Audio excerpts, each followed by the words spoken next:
On a bitter winter evening, as the wind howled against the towering skyscrapers of Manhattan, Catherine Whitmore stood alone inside her grand estate, staring out through a massive floor-to-ceiling window.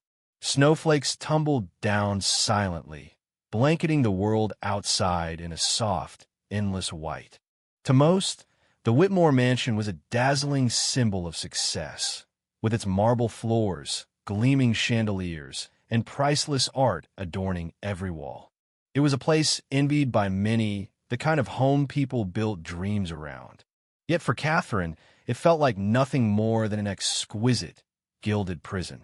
The vast living room sparkled under the soft lighting, the fire crackling in the ornate hearth casting warm golden hues across the custom-made furniture and rare paintings.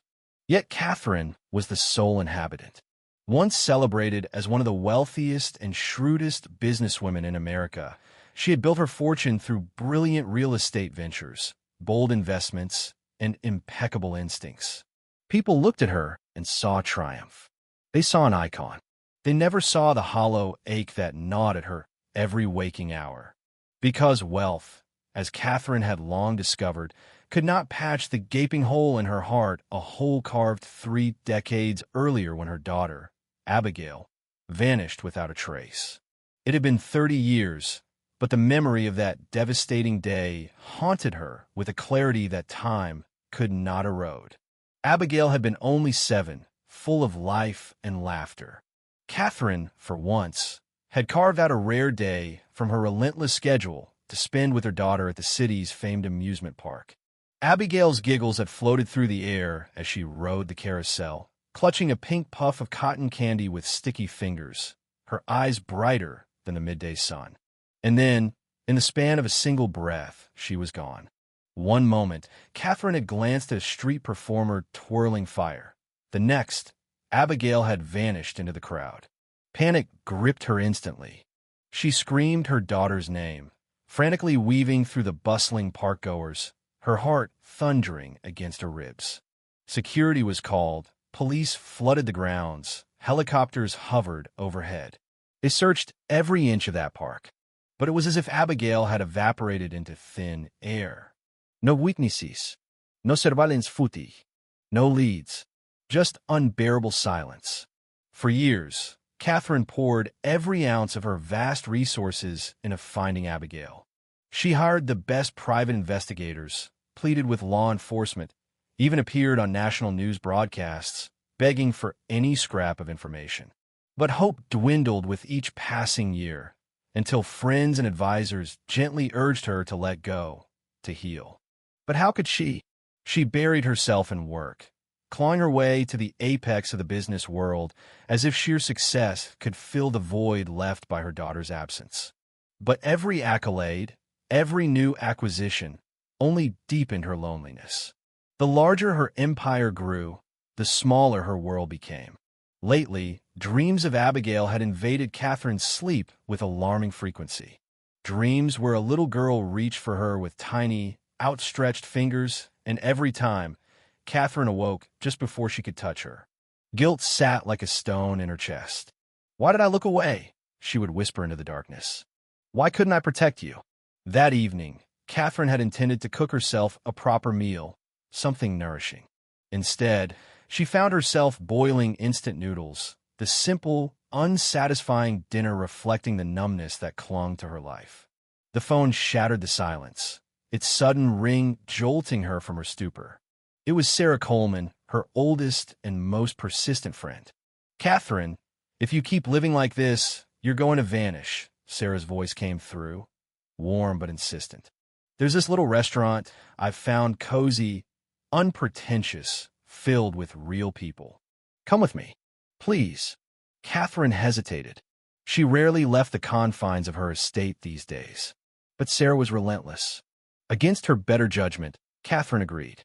Later that night, they drove through the snow-dusted streets until they found a narrow alley tucked away from Manhattan's ceaseless chaos. The restaurant's exterior was plain, almost nondescript, but from the windows spilled a warm, golden glow that beckoned them inward. Stepping inside, Catherine was enveloped by a delicious aroma of baked bread and herbs, underscored by the soft strains of acoustic music. The walls were covered with handwritten notes and photographs, snapshots of happiness from past patrons. Each table held a modest vase with fresh flowers, and laughter bubbled gently throughout the room. "This," Sarah said, grinning as she led Catherine to a table by the window, "is what life feels like." A young waitress flitted from table to table, her smile lighting up the room in a way Catherine hadn't seen in years. Her name tag read Sophie. She moved with an easy grace, pausing to exchange kind words with each customer, her laughter genuine and contagious. And then Catherine saw the necklace, a delicate silver pendant, gleaming faintly under the warm lights. Her breath caught in her throat. It was the exact necklace she had given Abigail 30 years ago.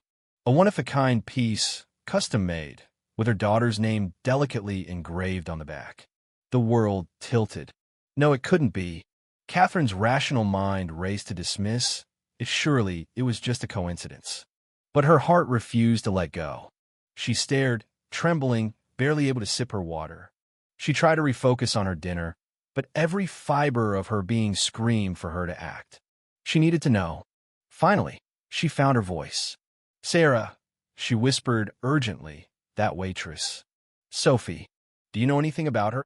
Sarah raised an eyebrow, surprised. "Everyone here loves her. She's been working here a while. Sweet girl.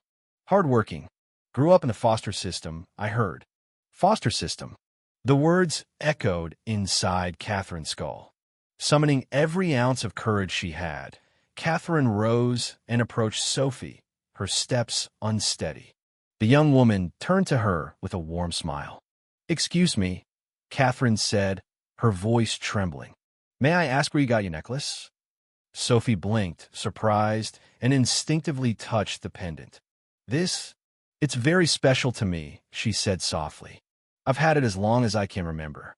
It's the only thing I have from my birth mother." Catherine's heart stopped. "Your mother?" she croaked. Sophie nodded, a wistful sadness in her eyes. "I was left at an orphanage when I was very little. This necklace was the only thing I had with me." The room spun around Catherine. She clutched the edge of a chair for balance. May I see it up close?" she asked. Sophie hesitated but saw the desperate, almost pleading look in Catherine's eyes and nodded. She lifted the pendant, holding it out. Catherine's breath hitched as she read the tiny engraving. Abigail. Her Abigail. Tears welled up, blurring her vision. Every emotion she had bottled up for 30 years broke free: hope, fear, overwhelming love. "Are you okay, ma'am?" Sophie asked, her brows knitting together in concern. Catherine wiped at her tears, struggling to compose herself. "It's just that necklace. It's very important." Sophie smiled gently, not pressing further. "It's all I have from my past." Catherine's mind raced. She needed more proof. "Sophie," she whispered, "would you consider taking a DNA test with me?" The young woman's face tightened with confusion and hesitation. "A DNA test?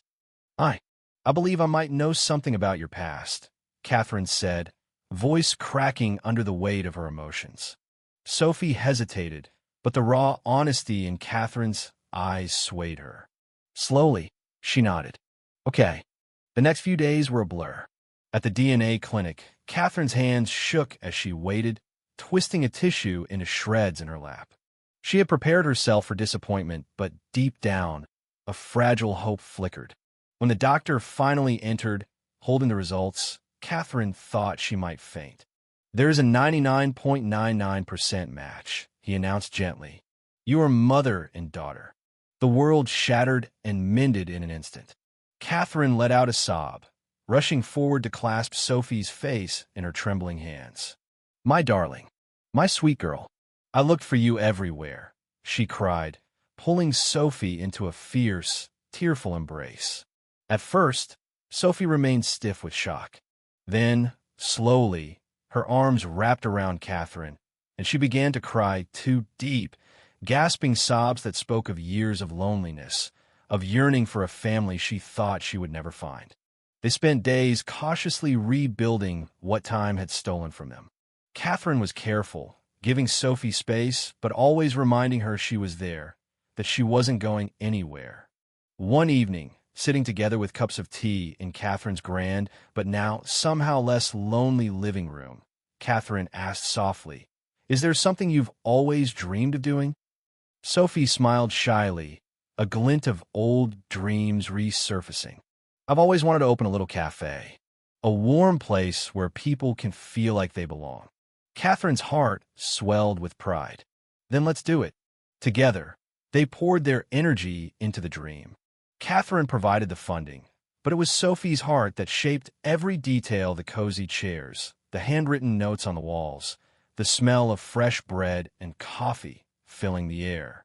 On opening day, a new sign gleamed above the door: Abigail's Haven. Tears filled Catherine's eyes as she hugged her daughter tightly. "You made this real," she whispered. Sophie beamed. "No, Mom, we made it real together." The cafe quickly became a beloved spot, not just for the food and the atmosphere, but for the story behind it: a story of loss, resilience, and love that refused to die. One evening, as they stood outside under the vast, starry sky, Sophie leaned her head against Catherine's shoulder and whispered, "Do you think we'll really be happy now?" Catherine smiled, brushing a kiss across her daughter's hair. "Yes, my love. Happiness isn't about what we lost.